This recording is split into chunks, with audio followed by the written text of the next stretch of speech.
I'm really delighted to be moderating this panel. I think CyCon is a really, really great event, and I'm very excited about the discussion we're about to have with some of my esteemed colleagues, who I will just introduce now. So firstly, to my right, I have Neil Ashdown.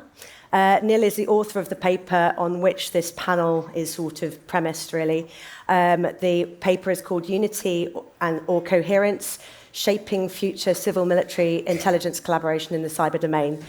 Neil is a PhD student from the Royal Holloway University in London, and his thesis is examining public-private partnership within the cyber domain. So very much an important topic, and one that got a little mention in the CyberCon panel just now.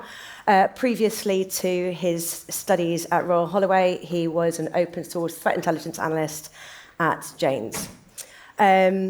Just beyond him, I've got Jamie Collier, who is representing Google Threat Intelligence. He is their lead CTI advisor in Europe. And previously, Jamie has been studying, he's got a PhD at Oxford in cybersecurity, the Fulbright Scholar at MIT in security, and among other things, has also interned here at NATO CCD COE. So I'm sure it's nice for you to be back. Indeed. And to my far right, we've got Geirr Trotter, who is the head of operations at the Norwegian National Cybersecurity Centre, where he heads up incident management, operational planning, and driving and maintaining situational awareness through the National Cybersecurity Centre. So you've been in this role for about a year and a half now, previously with about 20 years' experience in the Norwegian Armed Forces. Working in a bunch of different intelligence domains, military intelligence, electronic warfare, and intelligence analysis before joining the cyber domain properly in 2021. So, as I'm sure you'll agree, very esteemed panel. We've got some questions lined up. I'm going to ask Neil firstly to just set out the key tenets of his paper, because most of you won't have a chance to have read it yet. And then I'm going to sort of ask some questions for the panel to sort of discuss fairly informally. I think people will jump in whenever they have something to say. I'll stop after about 30, 45 minutes and ask for questions from the floor. And if there's time afterwards, I'll continue with the questions from myself, and we'll go from there. So please have questions ready as we go. But to start with, Neil, would you mind giving sort of 5-10 minutes or so overview of the paper that is the basis for this panel? Of course. Thank you, Miriam, and thank you to CyCon for the opportunity to get some use out of my PhD. That's a brilliant thing to do. As Miriam says, the subject is public-private collaboration on cyber intelligence. And in the paper, I'm looking specifically at collaboration perhaps between militaries and the private sector cyber intelligence industry. And I was initially going to start by talking perhaps in a bit of detail about how important that is and the recognition amongst militaries of the necessity to work with the private sector. But I think Dr. Norma's introduction this morning and the commanders panel that we've just heard really made that point for me. So I will skip ahead, and perhaps we can agree to assume for the purposes of this paper that industry and collaboration between industry and militaries is not a nice-to-have thing. It is something that has to happen, needs to happen. And if we accept that, then the question becomes, how do we manage that collaboration effectively? And what does that collaboration mean for these different kinds of organizations? So that's the first point. The second point is about what we mean when we say private sector cyber intelligence. Because there is a tendency, it's very easy to slip into the habit of saying public sector, private sector, those are two things, two sort of unitary things that behave in certain ways, and that we're talking about interaction between just two things. Whereas in fact, I think we know intuitively that the private sector and private sector cyber intelligence in particular is a highly diverse, heterogeneous, perhaps ecosystem rather than a single thing in itself. What do I mean when I say that? Well, think of the people who do cyber intelligence in the private sector. There's not one kind of person. It varies between perhaps the person with a background in military or government, but also people who've never worked in those environments, perhaps come straight through from academia or the tech industry or law. They are working with different skills and expertises, everything from very, very technical capabilities, things like malware reverse engineering, all the way through to people whose expertise is in foreign languages and cultures. So the way it works is collaboration between those different people. What kind of organizations are in this space? Well, there are companies that just sell cyber threat intelligence or cyber intelligence. But also there will be cyber intelligence functions within large companies for their own security, their own defense. There will also be larger, like the big sort of tech giants of this world who are, again, perhaps very different in the way that the visibilities, the capacities they have, and the things that they can do with that intelligence. And again, I'm on stage with someone from Google. So there's variation in those companies. There's also variation, again, in the way that all of those different actors, people and organizations interact. So some of this is, again, very data-centric, the sharing of information using structured data taxonomies through shared platforms. But also some of this might be people talking to each other on systems like Slack or Discord or email. And some of it is people sitting in physical rooms talking to each other and developing those trusted personal and professional relationships that are absolutely critical to the way that this sector works. So the defining characteristics really of this entity, this thing we can sometimes slip into thinking of as just the private sector, is that it is about collaboration in fairly diverse and messy and interesting ways between actors that are themselves very diverse. And if we accept those two points, then the interesting tension, the question becomes, how do we manage collaboration between that diverse, dynamic, innovative ecosystem of private sector cyber intelligence and militaries in particular? Because militaries are not like that. They are, by nature, hierarchical. They are about unity of command. They are about the development of uniformity in practices and language and concepts, the way that people understand the world. So is it possible to collaborate in an effective way between those two different, that ecosystem on one hand and a hierarchical organization on the other? And in the paper, and we can talk perhaps more about in detail about some of the way that works, but I set out two scenarios. And one of them is called the unity scenario, and one of them is called the coherence scenario. As a general rule, if an academic tells you that there's a binary choice, there are two things, actually what they mean is there's a spectrum, and perhaps some things are a bit more like one scenario and a bit more like the other scenario. So bear that in mind. But broadly, the unity scenario, the idea I present is that the way that collaboration between militaries and private sector cyber intelligence will work is through the extension of that military way of doing and thinking about things to industry.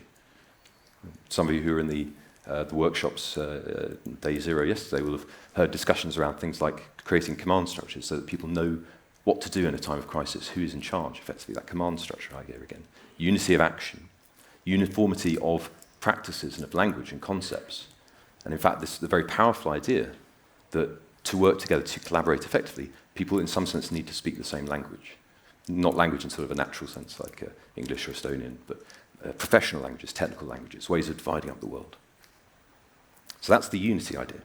And I think that is all, at its root, it's about eliminating ambiguity. Now against that, and again, bear in mind, we're talking about a spectrum rather than two choices really, is the idea of coherence. You don't try and eliminate difference, create uniformity, you try to manage it. People can work together who speak different languages, again in that sort of technical sense of professional lexicons. They can have different ideas about what they're doing in the domain. They might not even call it a domain. And that they could have interests that are not aligned, perhaps in the interests of national security, that they might be motivated by entirely different things, but still be able to collaborate effectively. And again, the underlying idea here, again, is about ambiguity. Rather than seeing ambiguity as something that needs to be eliminated to collaborate effectively, this idea would suggest that, in general, when we're talking about things that are as cutting edge and interesting and diverse as technology and the technological environment, maybe productive ambiguity, the coming together of people who think about the world in different ways, who cut up the world in different ways and who act and have different practices, might be a source of advantage, might be a source of opportunity. Some of the real wins might be precisely when people can manage and work through difference rather than attempting to eliminate it. Now in the paper I set out some of the reasons perhaps why I think that the coherent approach is the one that people should aim for. And I also talk about what that will mean then for organizations.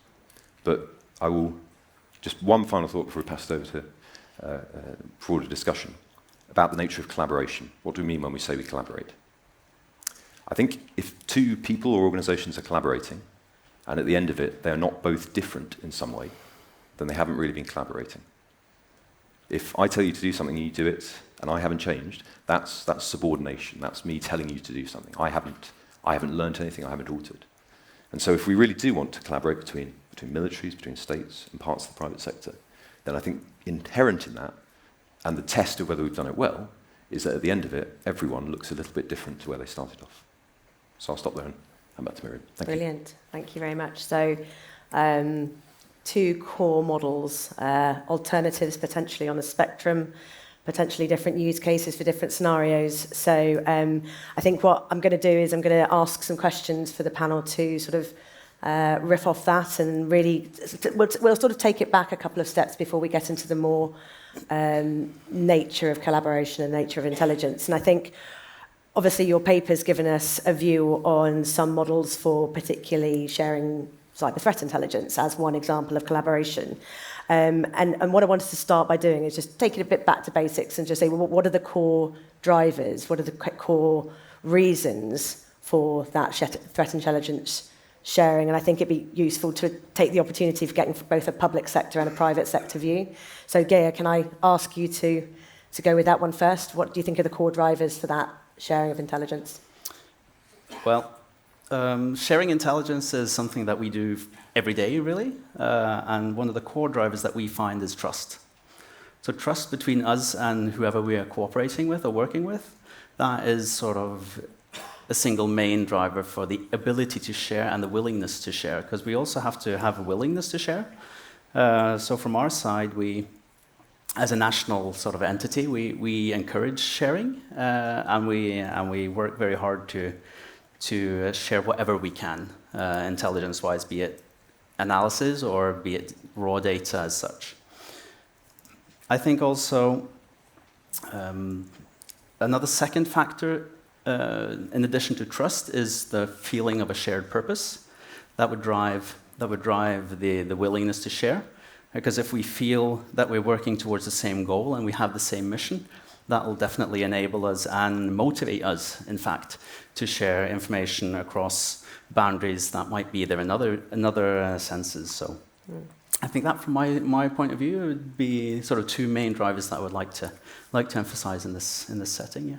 Brilliant. I think I'll go to Jamie next for a view from the private sector, but I think we're going to come back to both of those drivers a bit more later. But Jamie, can you comment particularly from the view of the private sector and the drivers for sharing threat intelligence? Yeah, absolutely. No, I think I'd actually echo a lot of what Geirr said about the importance of trust. And I think in terms of the two models, Neil's paper, certainly the coherence, that kind of bottom-up approach, is where we see a lot of that sharing taking place. And I think actually, really enjoyed the paper for that reason, because information sharing has been kind of mocked in the industry. Right? We talk about it being the thoughts and prayers of cybersecurity, because when there's kind of complicated solutions, we just say, oh, let's do some information sharing.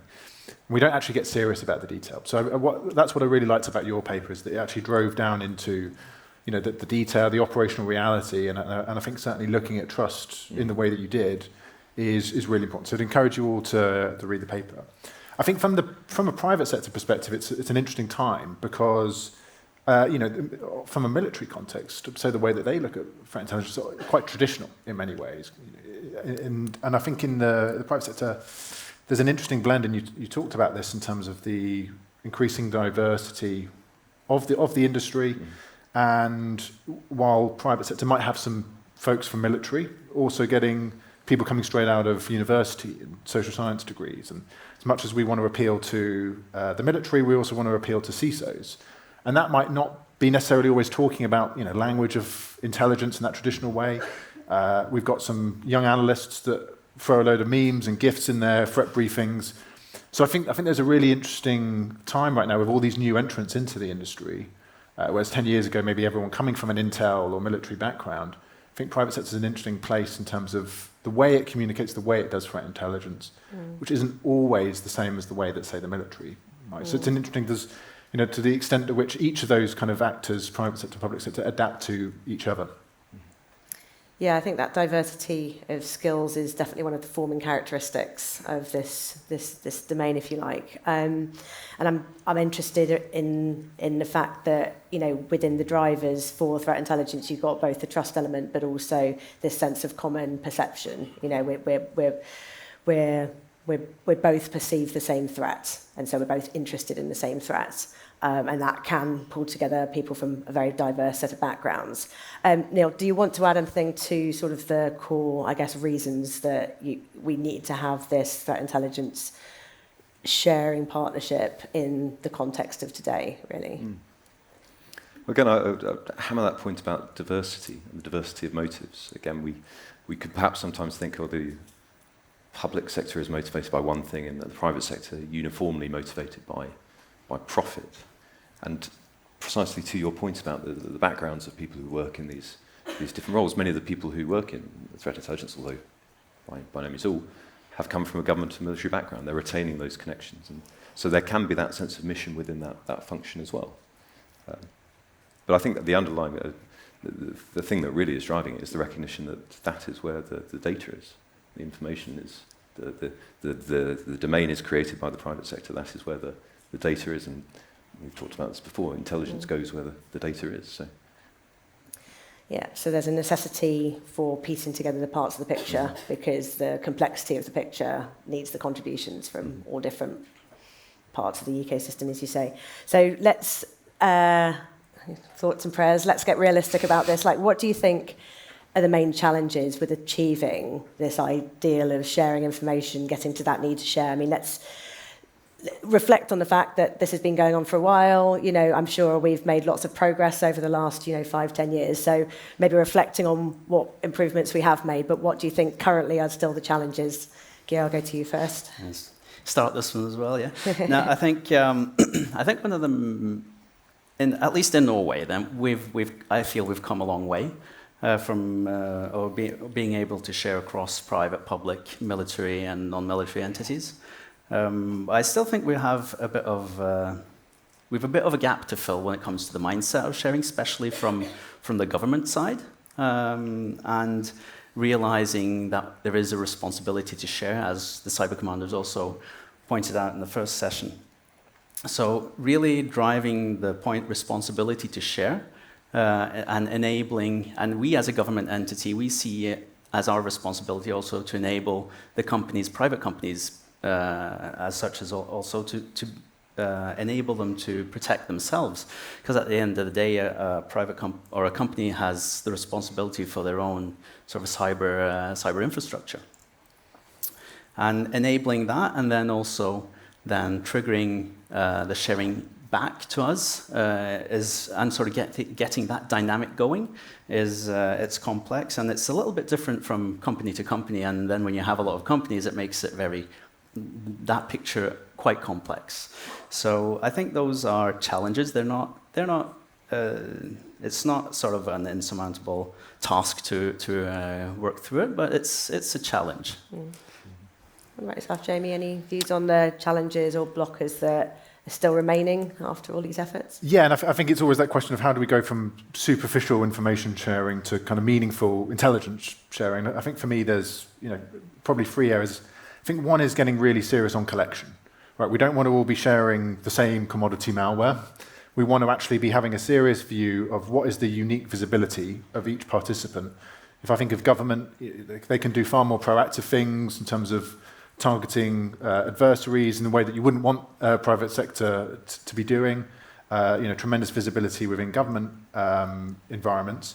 Whereas private sector, if I kind of think of, Mandiant, we're doing over 1,000 incident responses per year, so we get a very different visibility into victim environments that government would, and it's really not about one or, government or private sector having better visibility, it's that they have different visibility, and combined you get a really interesting picture.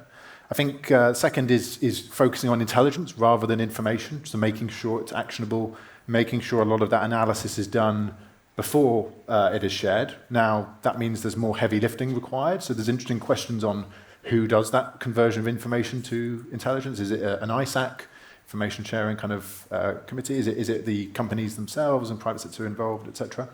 And then I think finally it's focusing on stakeholders. It's actually being really serious about the pain points within that community. You could potentially get a bunch of CISOs and government leaders together and agree an information sharing partnership and get a really nice photo op, but then it's not actually going to translate into something that's really meaningful to practitioners. So I think really understanding the audience and the pain points is vital. And I think you illustrated really nicely that part of the criticality here is the fact that there's different visibility, different vantage points, which, mean more when you can meaningfully fuse that together, and then it becomes more meaningful before you start to try and share it. So I think that's one of the founding premises of the paper, right? Is that patchwork needs to be actively put together and curated to some extent. But I guess going back to the sort of the perception, the shared threat model, if you like, is there also a difference in the way that, let's say, the public, private sector, different actors use and exploit that threat intelligence? Are they getting value out of it in different ways? Geirr, can I go to you first? Well, I think one of the fundamental functions of intelligence is to answer questions. And every organization has their own questions. So if, to what extent the data is actually answering those questions is a great question that I don't know if I could answer, like single-handedly, but the purpose must be to make data and the same information available to everybody who needs it. Because then they can base their analysis of the same information, and then hopefully they can build their own, sort of their own understanding of what the world looks like around them.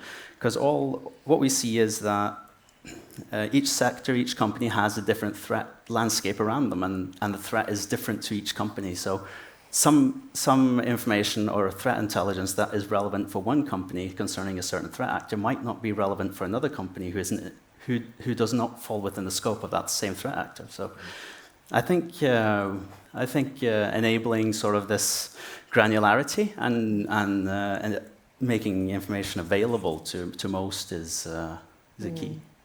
And I think that speaks quite well to Neil's paper and one of the models, which is around sort of coherence by asking the same data different questions and making use out of it in the way that suits your priorities and your concerns. So, Neil, did you want to add anything to the sort of the use exploitation in different ways? Absolutely. I think one of the interesting things here is that, again, there is, as was indicated, there are definitely things that only states, only militaries should be doing in terms of the levers of power and the way they can act on the intelligence that they are receiving, whether that is coming from their own sources or from the private sector. And we certainly don't want to get into a situation where those very clear lines are being crossed. But that does not necessarily mean that the private sector is only capable of using intelligence to improve its own security and its defense. So there are things that governments can do that the Microsofts, the tech companies, the Metas of this world shouldn't do. But there are also things that those companies, because they are building the terrain, because they are running those services, there are ways they can act on intelligence that perhaps a government also cannot. So again, it's this point about complementarity. And I really like this description of the shared understanding used in different ways. I think that's very key. I might just go to Jamie just to see if, as well as talking about the different ways, I mean, obviously you're a provider of threat intelligence. So have you got a perspective on not just how the state and, non-state actors, private sector might use it differently, but differences between the different actors in the private sector and how they might exploit and get value out of threat intelligence in different ways? Yeah, I mean, I think in general, I'd say for a private sector provider, the overwhelming focus is on network defense, whereas maybe more broadly, if we look at a SIGINT or a military intelligence agency, they might have a slightly broader remit where they'd be more interested in kind of policy issues or more historical issues. So I think there is a kind of an interesting space there for more collaboration and for really thinking about, what is all of this insight within private sector space? What can that actually tell us about cyber policy around ransomware, around Russia or China Nexus actors? And I think that's a real opportunity that we're not exploring. So I'd say in general it's very focused on network defense. That's probably the main differentiation. Having said that, for the big companies we're working with, they have very big teams. If you talk to a lot of government customers or multinationals, big banks, they are often really interested in geopolitics. So there is that crossover. Yeah.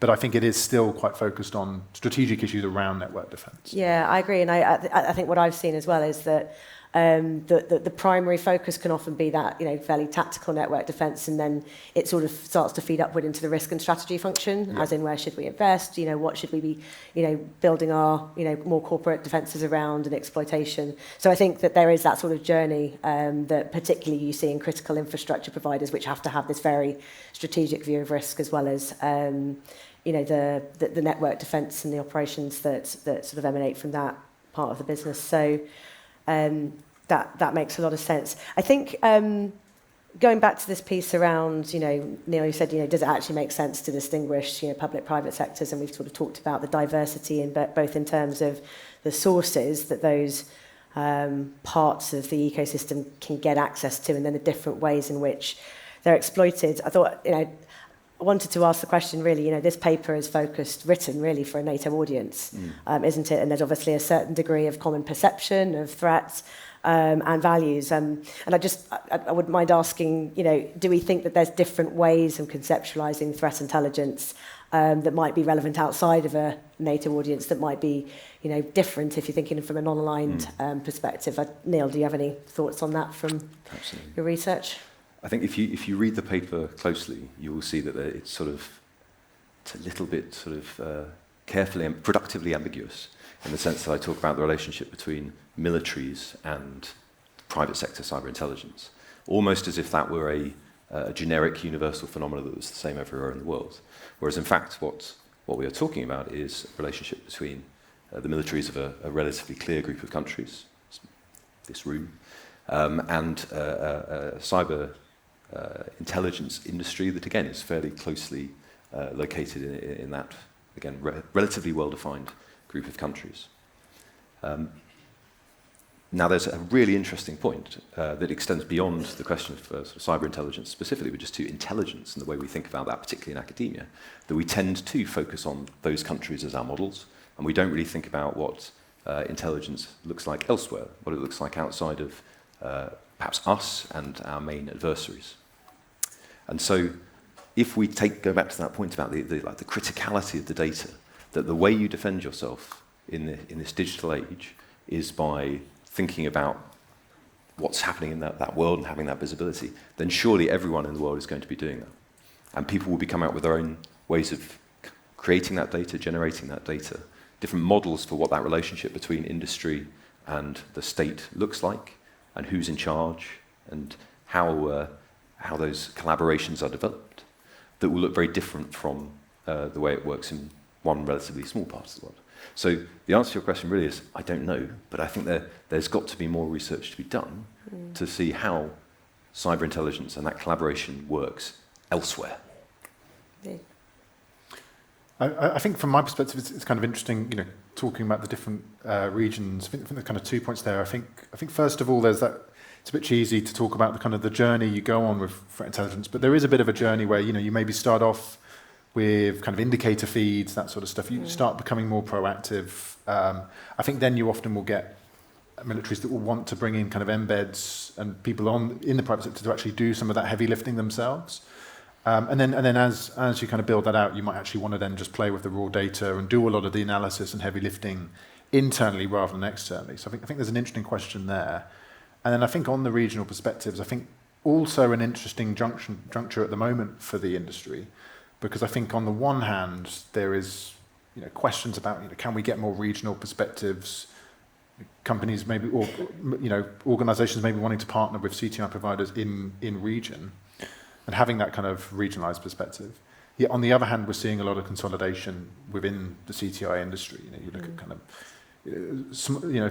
fewer number of kind of players, often very difficult to compete with the large data sets there. So I think there's a kind of an interesting kind of tension, I guess, between kind of having these kind of regional boutique providers and something that has that consolidation, that data at scale. And something that's a product like threat intelligence, or the way in which it's used has to be contextually, and it's got to be sensitive to the jurisdictions in which it's being used and operated, and that obviously can vary quite widely. I think there's another question really around sort of the nature of intelligence, as it sort of it may start in the private sector being collected by commercial vendors. It might end up in the in the hands of government. It might go vice versa through proactive intelligence sharing. And I think it begs quite an interesting question about the nature of intelligence, about whether by its nature it needs to sit in government, and whether by its nature it needs to be classified. It's only intelligence if it's secret. I don't know if Geirr, you can give us a view on that. Well, traditionally intelligence has been a government business. So every government, every nation would have an intelligence agency working for it. So, but I guess when we enter the cyber domain, as previous panelists have discussed, that sort of levels the field. Because in the cyber domain, we don't have borders. That doesn't make sense. National jurisdictions don't make much sense. We try to impose rules and regulations, but it works in various ways.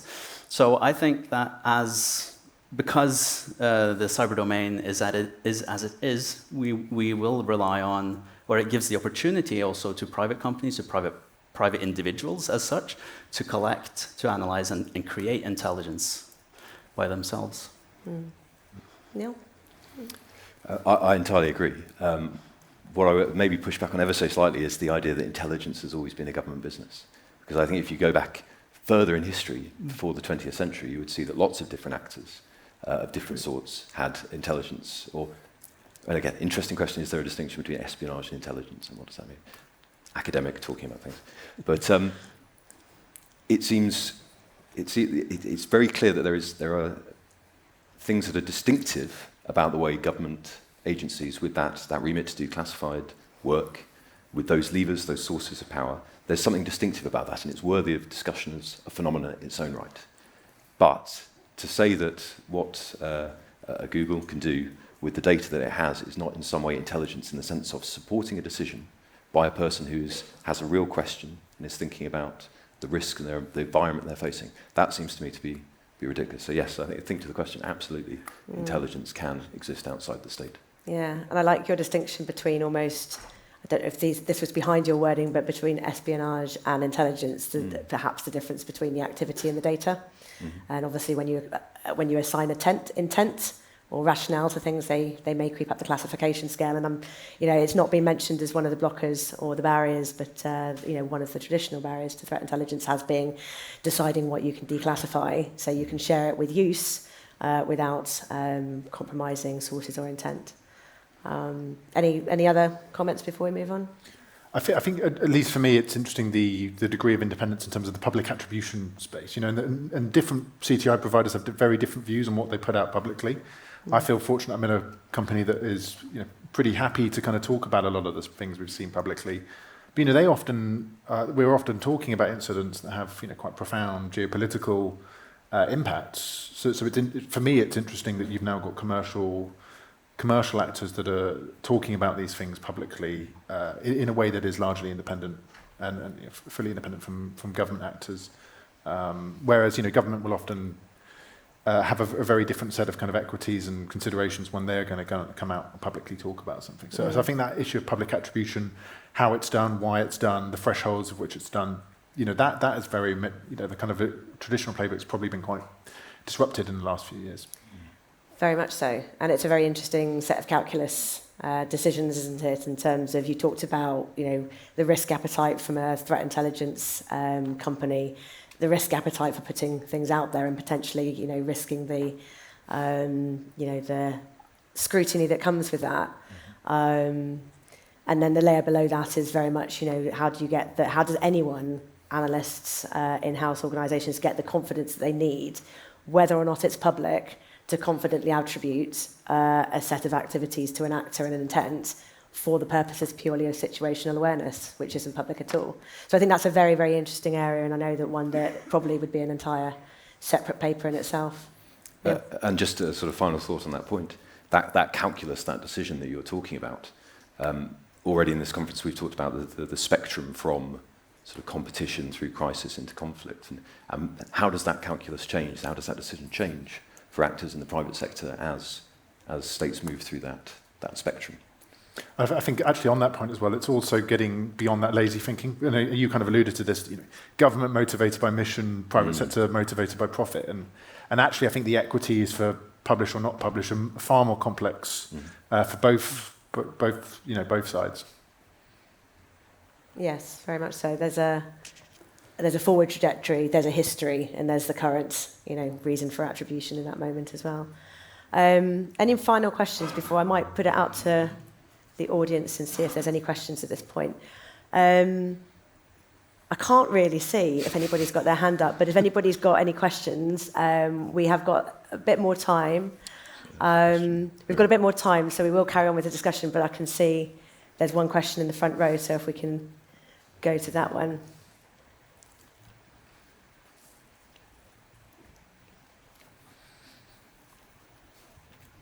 Thank you. Would the panel like to comment on how public and private organisations might adapt to take better use of open source intelligence, because both will be using them probably increasingly in the future?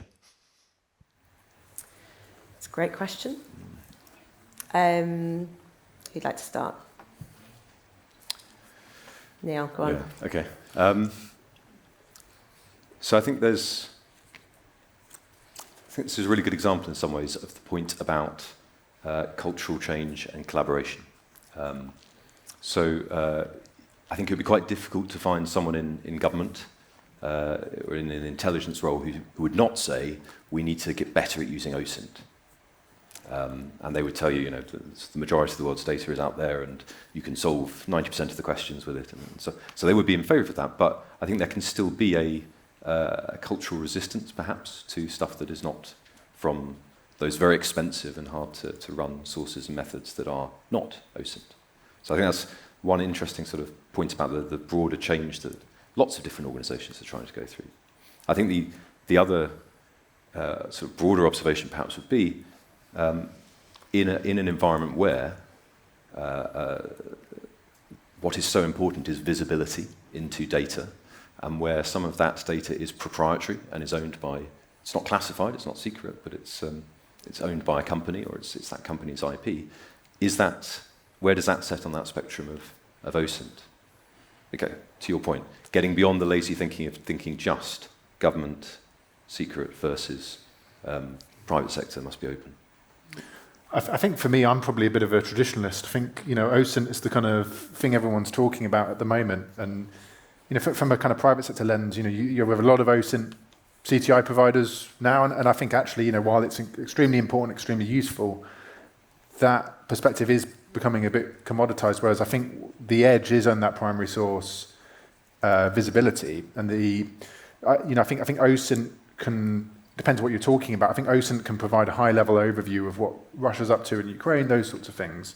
But if you then want to drive down into network defense use cases, if you don't want to just know APT28 is targeting XYZ, but actually have Yara rules to hunt for the malware they're using in their environment, then you need the primary source collection. So I think there's a kind of an interesting space there about OSINT versus primary source.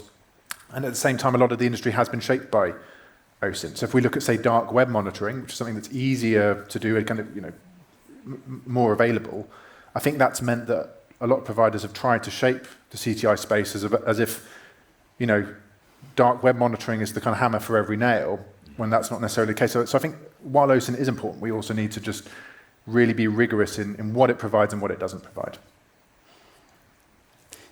Yeah, I would very much agree to that, because open source intelligence is a useful tool, but you need to know its boundaries and limitations, and also the trustworthiness of the sources that you're using, which is another point to consider using OSINT.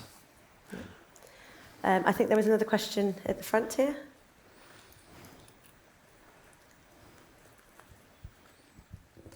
Thank you very much for this great discussion.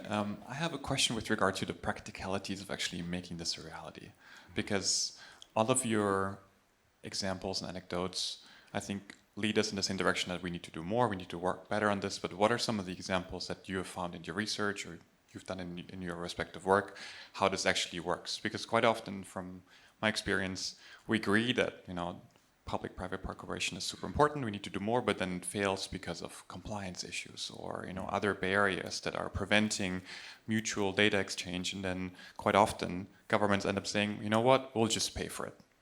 Give us what you have, we'll pay for it. But it means that the information is flowing just in one direction.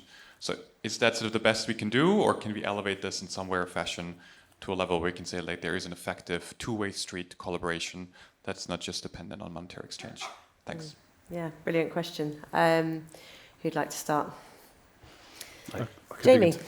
So I think for me there's two points. I think first of all we talked a lot about access to data, but not necessarily about the analysis, the triage that goes alongside that. So in terms of practicalities, it's not just about who has the best data. It's the fact that actually turning that into useful intelligence is very resource intensive, and I think that's why we've seen consolidation. And I think you actually get at a really interesting point that when we talk about either information sharing, intel sharing mechanisms, or public-private partnership more generally, we need to realize that's not just one thing. It's an umbrella term, and we actually rarely kind of get into the logistics like your paper did. And each of those different arrangements is going to have different trade-offs. So you might have a very inclusive information sharing community, which is naturally not going to share as much interesting stuff as something that is far more focused.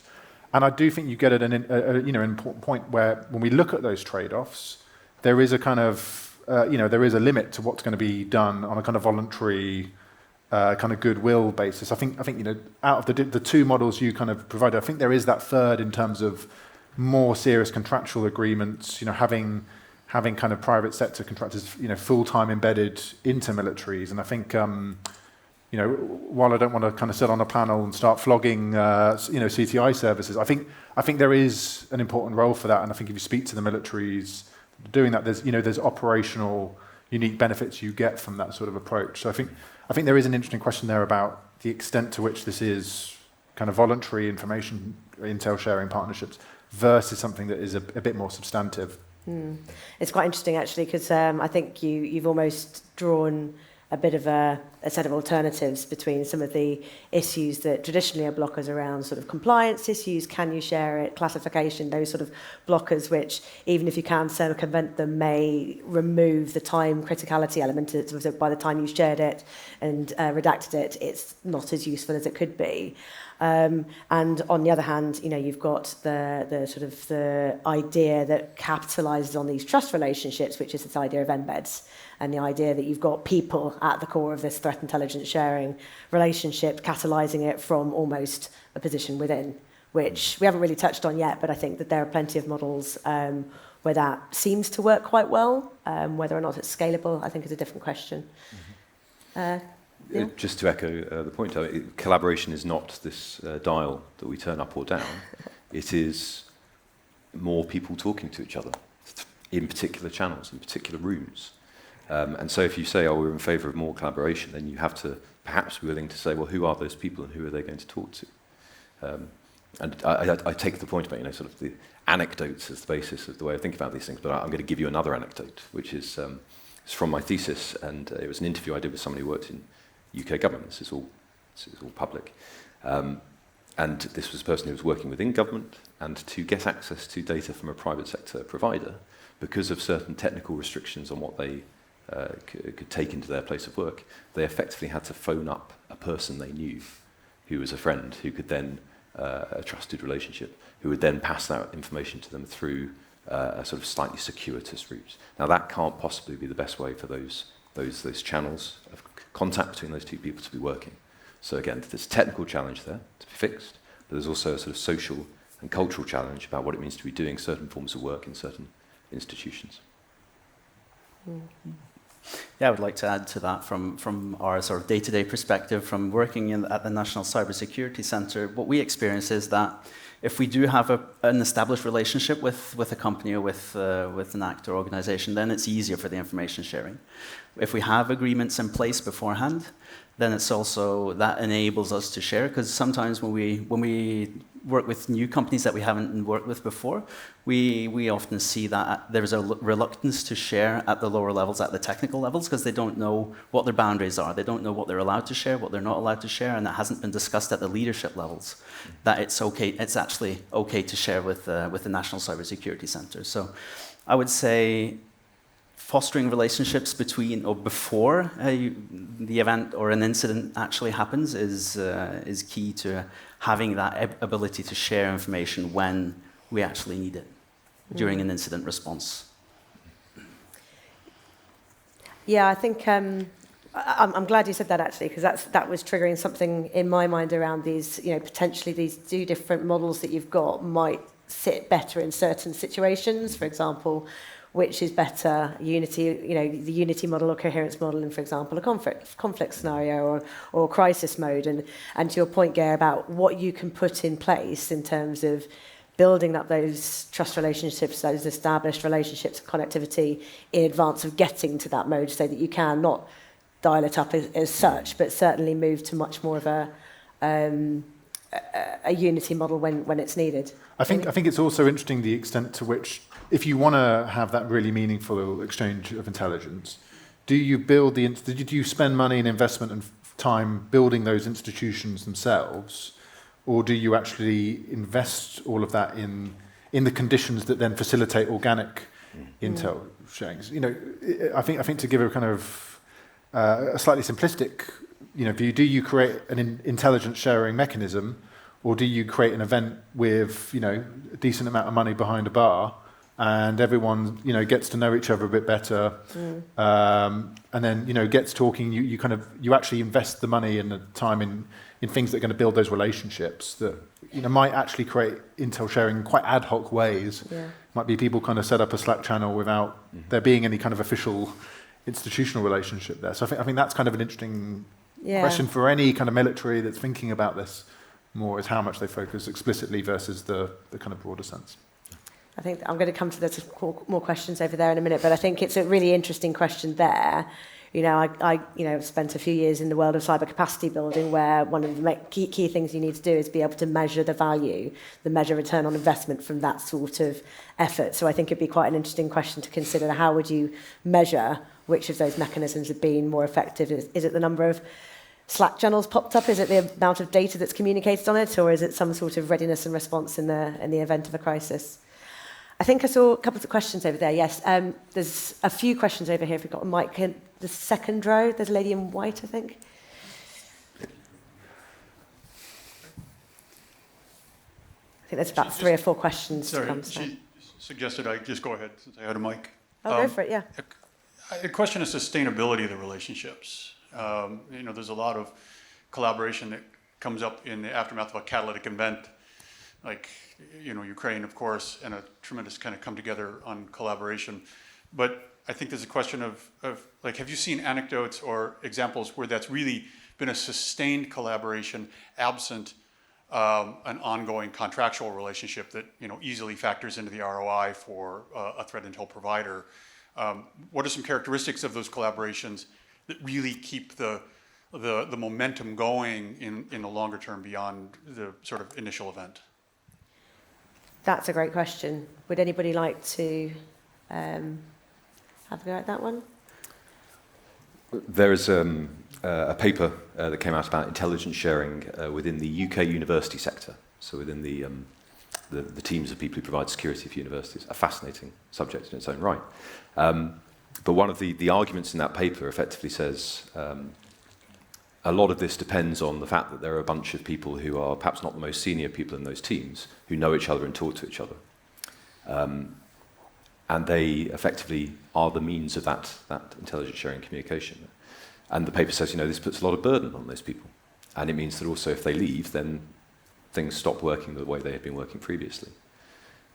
Now, the argument that the authors allude to in that paper is they say, well, then we need to build a more formal structure at a higher level in the organisation to take the burden off those people and to make those relationships more sustainable.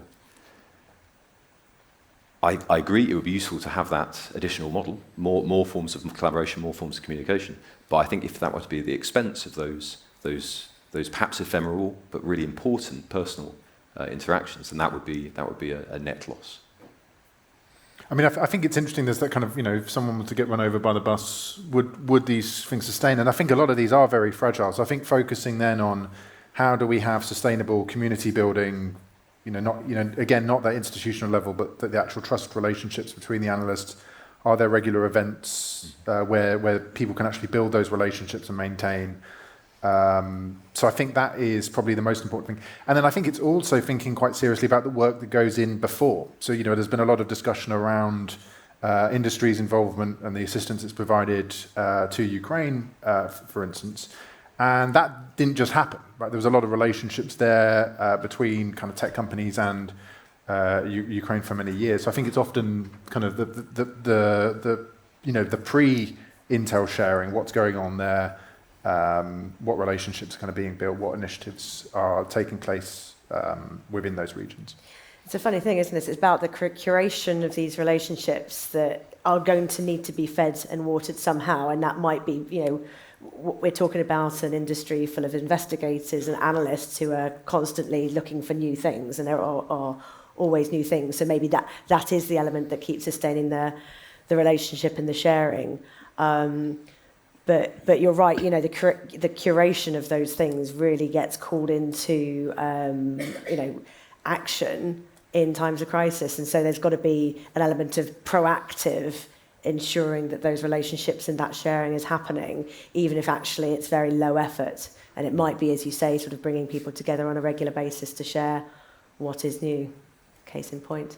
Any other comments on that question, Geirr? I think I agree with what's been said, and I would just like to add that that's a long-term game, and it needs to be at sort of at the individual level, these friendships and relationships are important, but also at the organizational level, because the organization needs to point out the direction and give direction for what relationships this organization needs, short-term and long-term, and then we have to work at that systematically over time to develop those relationships that we would need or think we need in times of crisis or emergency.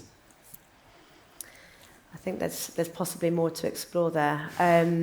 Perhaps, again, a paper for the future. I saw some other questions on this side, if someone's got the mic. Yeah. Yeah, hi. Perfect. Thanks. Thanks, everyone, for those amazing contributions. Back to the topic of OSINT. To what extent do you feel that the very act of the consumption of OSINT may give away a lot about the intelligence requirements behind especially a sensitive government operation? Good question. I'll go towards Geirr first, and then others can jump in. So if I understand the question correctly, it's in what way could we use OSINT in a way that doesn't reveal our government intentions behind the collection, or? It's managing the risk, I think, associated with collecting open source intelligence in a way that gives away the intelligence requirement. And that would be an assessment that runs into the operational security side of running an OSINT operation and collection mission. So I don't think I have a very good answer for that, other than that would just have to be assessed case by case, and then you would of course have to know the risk and know what profile and footprint you would have on the internet when doing your collection, and then act accordingly to.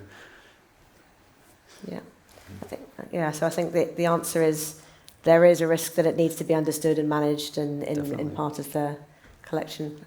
Any sort of additions from your perspectives? I mean, maybe not to precisely that point, but about the sort of the OSINT or the open source environment in general. I mean, if you are ingesting that into your systems, your collection, there are risks around perhaps revealing things that you know or are interested in, but there are also risks around that having that feed in, and there's a whole host of sort of calculated or malicious threats that might be behind that. But I think one of the really interesting things since the Russian invasion of Ukraine has been the impact that has had on the open source sort of crowd-sourced, again, ecosystem of analysts looking at those topics. That rush of interest on the subject led to people coming in and providing analysis that perhaps wasn't as grounded, didn't have the same understanding of context and background, and in some cases was motivated by a desire to attract attention and make money, to be frank, in some cases. Not even companies, individuals. And so that's a case where something that is of real obvious interest to governments is also a point where that open source ecosystem is perhaps becoming potentially less valuable as an input. I think there was another question at the front here. There's a mic. Oh. Yeah, sorry. Cheers. So I like the point where you guys sort of mentioned that, you know, governmental entities are mission-based while private institutions are more profit-based. And I was curious as to your thoughts onto exactly CTI, where, you know, a private institution might be more focused on either the technical indicators and the threat actors that are targeting them, while we see that for a governmental entity, public attribution is also becoming a lot more important, not only the technical attribution. So do you guys see, you know, an evolution in collaboration with CTI companies or other private institutions, not only sharing indicators of compromise, but also willing to speak publicly and attribute publicly the threat actors?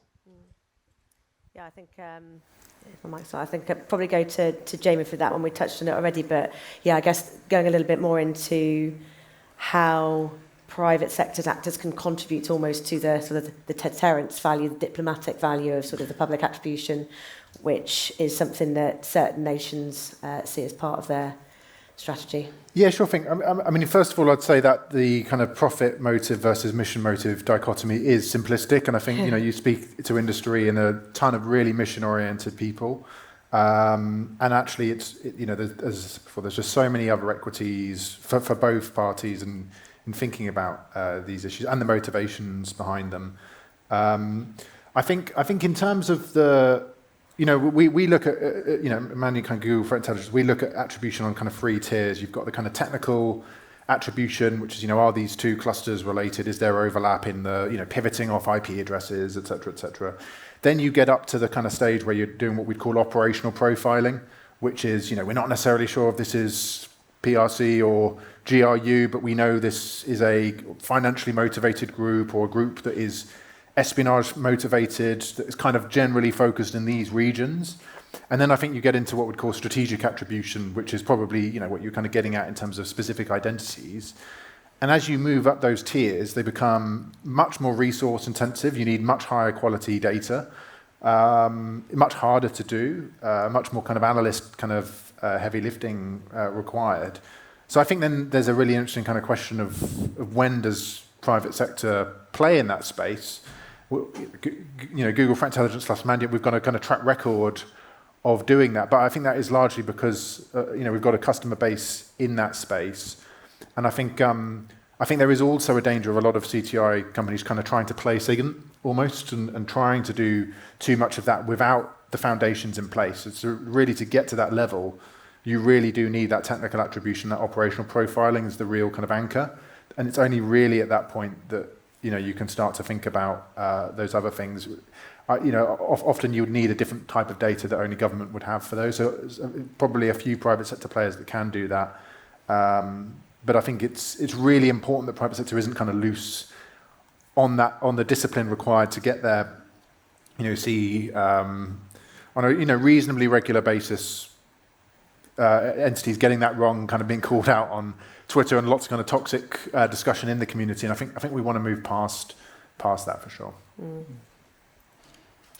Brilliant. I'll come back to some more questions, but I think what it'd be good to spend. We've got 30 minutes left, so question sort of looking forward a little bit. So what do we see as the main trends and trajectory for cyber threat intelligence, you know, touching on the collection, as we talked about, the exploitation and the distribution, which is fairly core to this discussion, and how we think this might change, continue to change over time, and with that increasing maturity. Who'd like to take that first? Neil. Yes. Jason Healy has a really sort of apt thing that he says, which is that we are right at the beginning of this change, the transformation of our societies, our politics, our economics by the digital technologies that we have plugged into literally everything that we use all the time. Go back a little bit in time, it was within living memory in the United Kingdom, to give an example, that just the mention or the description of what GCHQ as an organisation does was potentially a prosecutable offence. And now the official history, or the authorised history, has a foreword by the then director of GCHQ saying, we are not an intelligence agency, we are a publicly facing cybersecurity enterprise, or intelligence and cyber enterprise. That's a huge transformation. And I think we're reckoning with the implications of that. So yes, there is this a process of learning, and as you say, perhaps moving up that thing from the technical indicators to perhaps higher levels of assigning intent. But also there's a much broader transformation of society that's taking place, which has much further to run than it has run so far. Mm. I think for me, kind of discussed it a little bit earlier, but it's for me it's a question of, at least in the commercial space, of if intelligence as a kind of tradition didn't exist, how much of that would we have to reinvent? And you know, I think a lot about the way we would communicate with a CISO would be very different to the way, you know, military might look at intelligence, the way that a 21-year-old analyst coming in with no military or government experience might think, actually, we can use this data to communicate about threat landscape in a very different way, you know, using cat memes, Game of Thrones references, and all of that sort of stuff. So I think there's an interesting kind of question about, you know, the extent to which private sector holds on to some of that lineage, but also potentially uses that data in different ways, and then how does the kind of the military and the government space react to that? Does it also kind of lean into slightly more informal approaches to threat intelligence? You know, we've had a lot of people over the years talk about Intel tradecraft in the private sector, and I think that conversation's kind of quieted down a little bit, actually, I think, because I think, and I think that's interesting for me. So I think there's a kind of a slightly more fluid view of, it could be that we move into a space where there's a much more fluid view of what intelligence looks like, what it means, how it's written.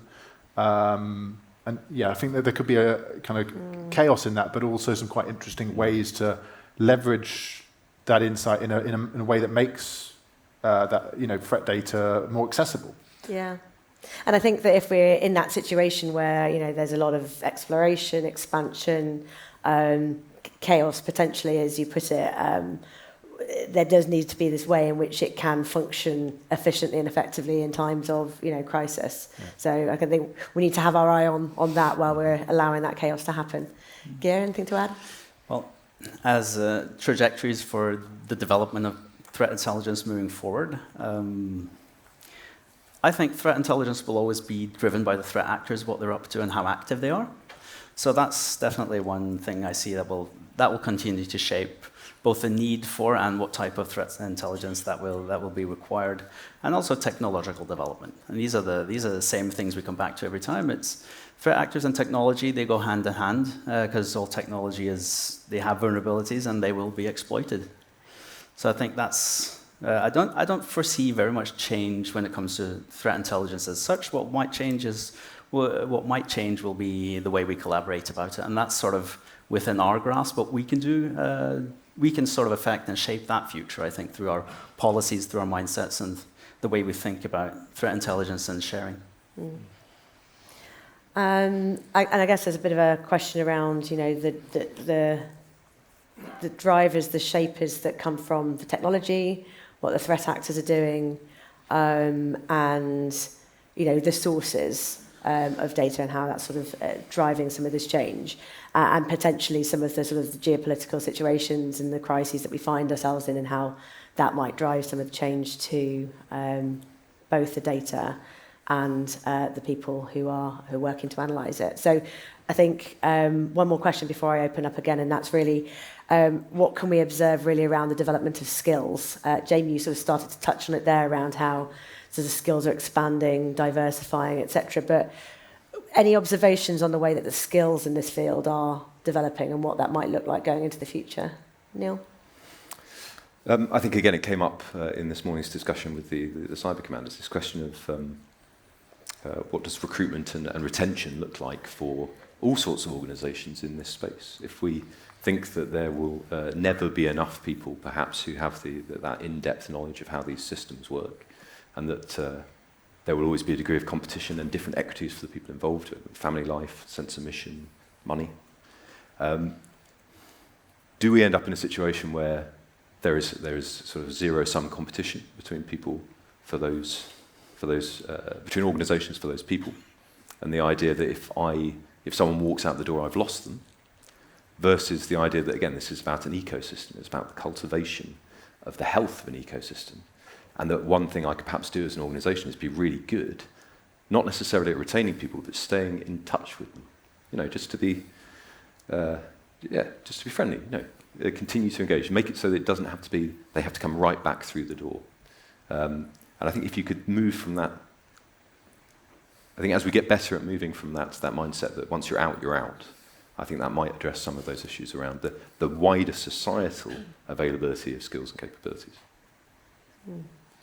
I think for me there's a really kind of interesting trade-off on the skill development piece, because there are calls to professionalise the industry on the one hand and have much more kind of clear pathways, which potentially kind of have trade-offs. So, to maybe compare and contrast, if you wanted to be a lawyer or an accountant, you have to do your training contract, you have to become chartered.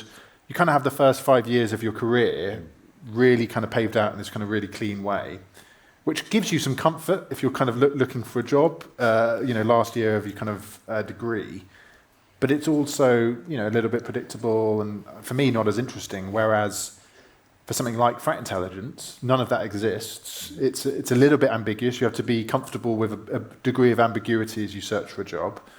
You're more reliant on mentors, and something I think a lot of us in the industry help people get in because there aren't those kind of clear and clean pathways.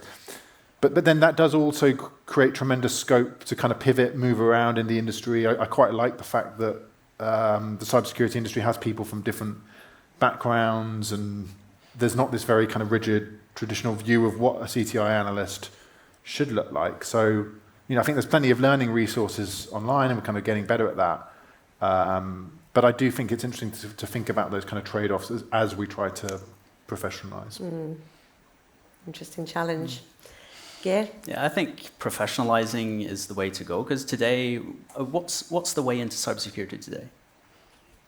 There's really no clear path, like Jamie says. So we're seeing we're seeing more and more universities, at least back home in Norway, who are introducing cybersecurity programs, but it's still not enough. We still need more able-bodied. We need more skills. We need more people getting involved with this. So, maybe promoting this at an earlier age, getting involved with younger students, and maybe encouraging people to move into cybersecurity would be, at an earlier stage, might be a way to go. And also the bar to come into a cybersecurity position often is quite high. It demands a very high skill set, especially if you're moving into a technical position. High skill set, it's very specialized. So maybe we have to look at that as well, how we bring people into these positions and maybe train them as we go to a larger extent than what we're doing today.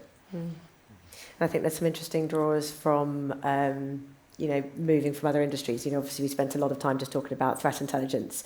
One of the avenues into that is from being an analyst of other sorts of intelligence, that sort of mindset, tradecraft, as you said, Jamie, it's brings a lot that you wouldn't necessarily have if you've come through the university and route where you're purely studying technology.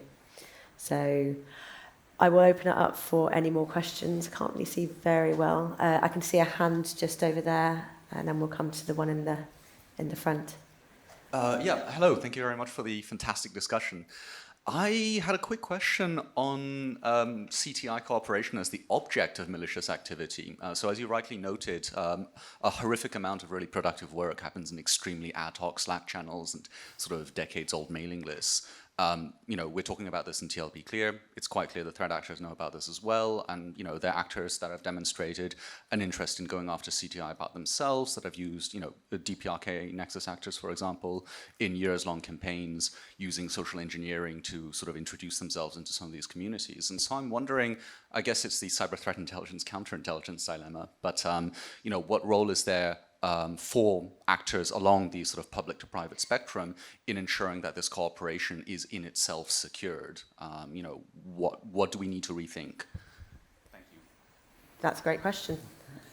Who'd like to take a stab? I mean, for me, fascinating area, as you've highlighted, we've seen a lot of threat actors directly target security research communities and especially vulnerability researchers.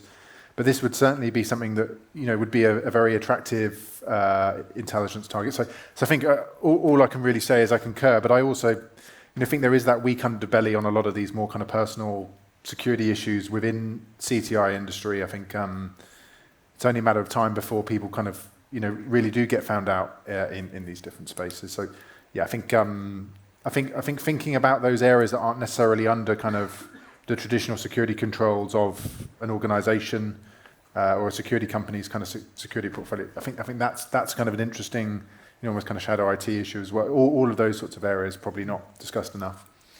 Yeah, it's interesting that we want to at the same time encourage a certain amount of caution around your own footprints and security, because obviously there is a certain amount of targeting, both covert and overt, that happens towards threat intelligence analysts. On the one hand, we want to encourage that sort of self-protection, while on the other hand, also encouraging them to share, what they're finding, because it is most of the time contributing to the greater good. Neil? I think it's a really great question. I have two observations. One is that it is a calculation about risk, perhaps, and is the benefit of that sharing and encouraging more sharing, even at the expense perhaps of allowing the adversary to see that or potentially interfere. Where do we fall on that? I think most people would perhaps say there needs to be more sharing, there needs to be more thinking about these things. The other one, we sort of talked about we've used the word tradecraft quite a lot, and there is a perception that tradecraft is associated primarily now with intelligence. That's what that term means now in the sort of 21st century. When we talk about tradecraft, people know we're talking about spying or espionage or intelligence. But of course, historically, that term was the craft of a trade, a profession, and that could be all sorts of different things. So one of the earliest references to that term is around Venetian glassmakers. They were very good at making glass better than anyone else, and so how they did that, the secret, the mystery of their trade was very closely guarded. So yes, we need to be concerned about it, but also it's not just true of perhaps the world of intelligence as we now think of that term. Brilliant. I think I saw another hand. Is second row first? Yeah, and then there's another hand towards behind. Hi there. Yes, thank you. Going back to the conversation around OSINT in particular, and we've been talking about collaboration, and we've been talking about that slightly looser, more informal model. When we're thinking about OSINT, and we're talking about curation of knowledge, and we're also talking more about that unified model, where does the vulnerability of OSINT for example, bias reinforcement, repetitive, using secondary sources quite regularly to sort of skew our perceptions, and how does that fit within your spectrum, Neil? Again, really good question. I think the point I would make about that spectrum, that model, is that the coherent approach does not preclude the creation of centralized structures and perhaps a clearinghouse for certain forms of information. What it suggests is that you shouldn't just do that. You should allow other forms of communication, you should allow other ways of sharing information and intelligence. So yes, I agree with you. There are definitely use cases, again, for different organizations in different positions where you might want someone to vet or assess the credibility of sources that have come to you through the open information environment. But again, encouraging that ecosystem, encouraging a diverse set of views and inputs has to be a healthy thing to do. I think for me, the lower quality the data or the less kind of primary source it is, the more important those kind of tradecraft issues are, as well as humility, right? I think it's not like we can just kind of do a lot of analytical techniques and then be high confidence. We've also got to be open about the fact we don't necessarily have that data and just make assessments accordingly. I think the other thing we've seen a shift on is using tradecraft in a more pragmatic way. So a lot of the analytical techniques came in post 9/11, and I think to do a lot of very resource intensive competing hypotheses analysis, getting a load of post-it notes with different ideas, that makes sense if you're deciding to go to war, or if an organization has WMD. If you're kind of writing up 10 incidents a day in terms of what's been reported in the news, then you're not going to want to flex that to that full extent. And I think in the early days of CTI, you had a lot of people on stage proselytizing the importance of doing all of these kind of techniques that they weren't necessarily actually practicing themselves. So I think seeing that as a kind of trade-off that you kind of push up and down, depending A, on the quality of the data, if it's OSINT or primary source, where you're more confident, and B, based on the stakes involved. You know, if this is just one of 10 things you're pumping out a day, you're going to be less mindful of that versus a really important strategic decision or intelligence requirement. I think there's a skills piece and experience trajectory. So it's one thing knowing that you're, jumping ahead. It's another thing not realising you're jumping ahead because that's just the way you've learned. And I think that does speak to the sort of the build-up of experience and learning from that. I think I saw another hand sort of in the middle of that row. Thanks, it was a really good discussion. I wanted to sort of take you back to legal and policy and compliance challenges. Lots of governments want to get better at sharing, but feel constrained by their legal and policy frameworks. Are there particular lessons in the Norwegian experience, for example, that would give pointers to other governments on how to establish a more enabling legal and policy environment to do that sharing in? Thanks. Geirr, I think. That's a good question. And it's a very relevant question. I don't know if I have a very good answer for it, to be honest. But basically, for our part, it comes down to an awareness of declassifying as much as we can.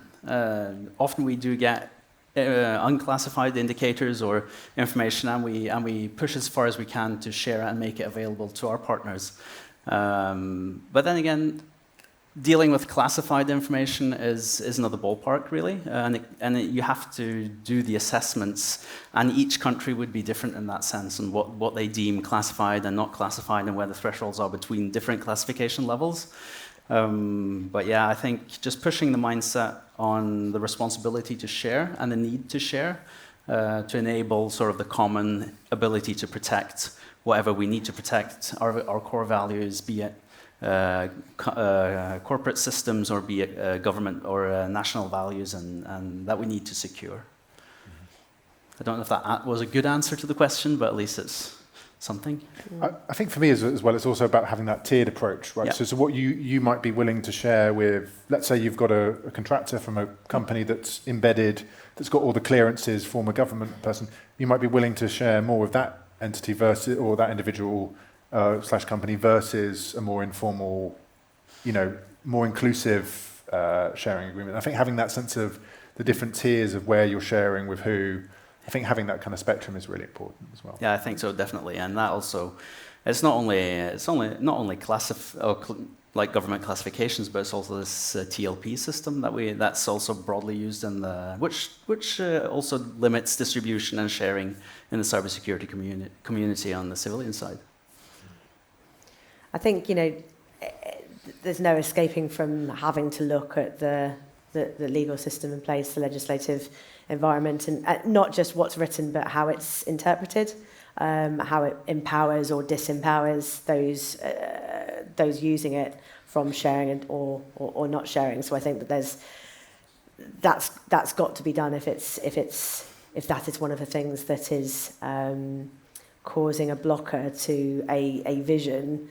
Then it needs to be understood and looked at, and if there needs to be changes in place, then that needs to be addressed. I don't think there's any way around it, because whether or not it's written as such or whether or not it's just interpreted as such, that does need to be taken into account, otherwise it won't be, can't be bypassed, really. Did you have anything else on that? I think we have one more question at the front here.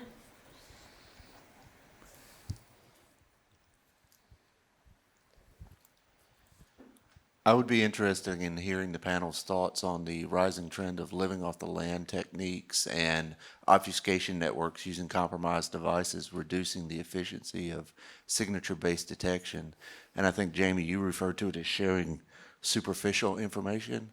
So how do we continue to share impactful information and not just more superficial IOCs or signatures that aren't going to be effective? One of the meatier challenges of the day. Jamie? Yeah, well, I like the question. I think you're asking at an important time, especially with what China Nexus groups are doing with obfuscation networks. I think if you're talking about that sort of that sort of threat, then you have to move to a far more proactive use of threat intelligence, right? So moving beyond indicator feeds to more proactive, using Yara rules, threat hunting, Intel-led red teaming, an Intel, adversary-based security control approach where you're inserting security controls based on what adversaries are doing, rather than hoping you're going to get those kind of indicator matching. But all of that's expensive to do. It's going to take a lot of work. So I think it's also about having a pragmatic discussion of to what extent are the actors that you're talking about doing those sorts of tactics relevant to my environment. And if you're a big government, an entity in kind of defence, that's going to be a concern, and you're going to have to, it's not easy, but you're going to have to kind of get to that more proactive stage. But I think it's also important to realise that, to kind of make sure that the response is proportionate. If those actors are unlikely to target you, you want to have a scaled approach to security. Makes sense, because there's a trade-off in terms of the effort and resources you could put into activities like that, whether you find something or not, and how much of your effort you can divert into that sort of proactive activity, proportional, I guess, to the threats, concern, and exposure. Any other? I don't have a good answer to the technical nuance of that question, but I think the question itself is interesting insofar as the fact that the competitive dynamic that it reveals of people, the threat actor changing its behaviour to try and obfuscate what they are doing, just underlines how clearly this is a intelligence competition that is being played out across the private sector and within government. And that comes back to our earlier discussion about, is this intelligence if it's not happening in government? And it's a really urgent question in academia, not that that's perhaps necessarily helpful for practitioners in the room who are trying to solve the problems, but as soon as we recognise that dynamic and see that people are playing in that space, then I think we can begin to think about these things using the right categories and history. I can't see any more questions. Yep, one at the floor there. Yep.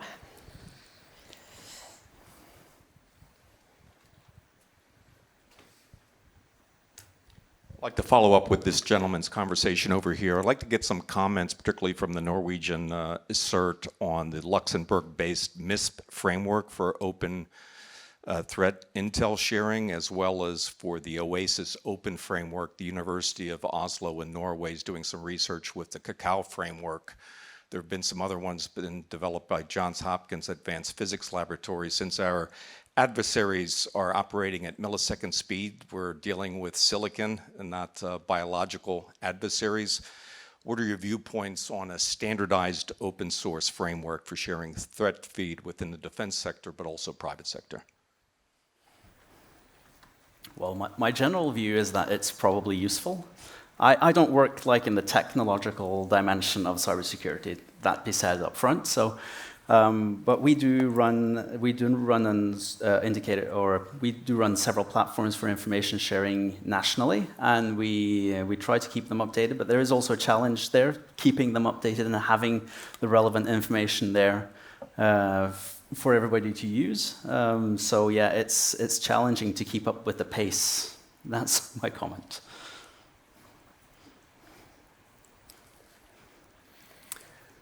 I would just come back to the XKCD comic that perhaps some people in the audience are familiar with, which is people saying, the problem is we have 16 standards, we need a new one and then the next slide is we have 17 standards.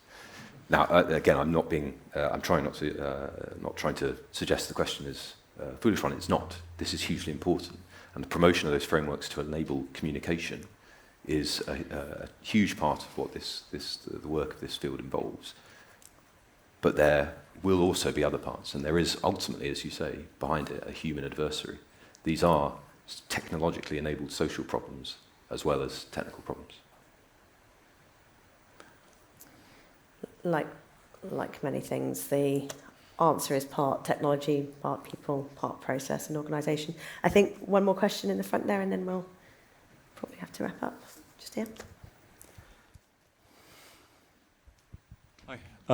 Thank you for the great panel discussion. I wanted to ask, particularly related to what Jamie said earlier, that Ukraine profited from the fact that they had established, contact and networks early on with private companies, where they managed to kind of prepare as well on securing their systems. And I wanted to know that how do you think could we establish networks for intel sharing that are resilient enough that if there are these geopolitical changes, if there are pressures either from particular nations or if there are pressures that are caused by external shocks like the Russian invasion, how can we establish networks that are strong enough to stick around?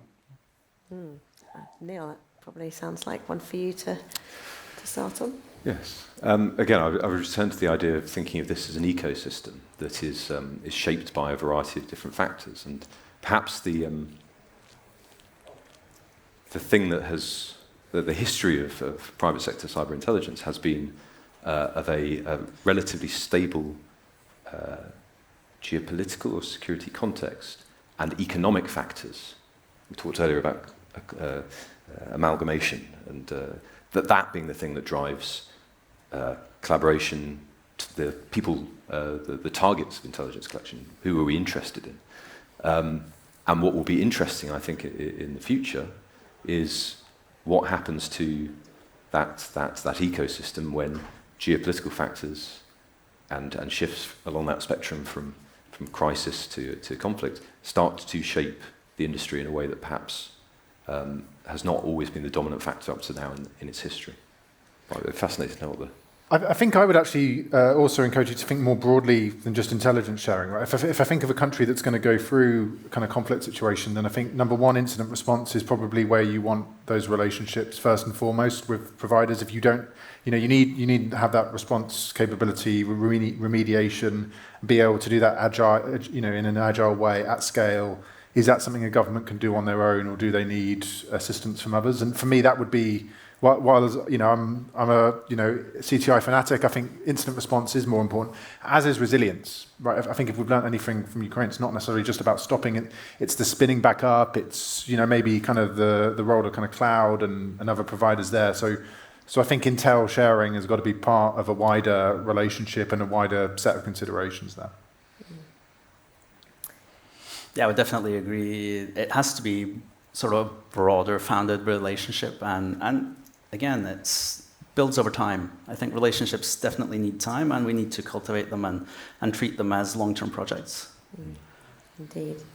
And we are out of time, so I'm going to wrap up now. We've taken a good wander. We've unpacked some of the bits in your paper, Neil, around the collection and distribution sources of threat intelligence and the changes that the industry's going in.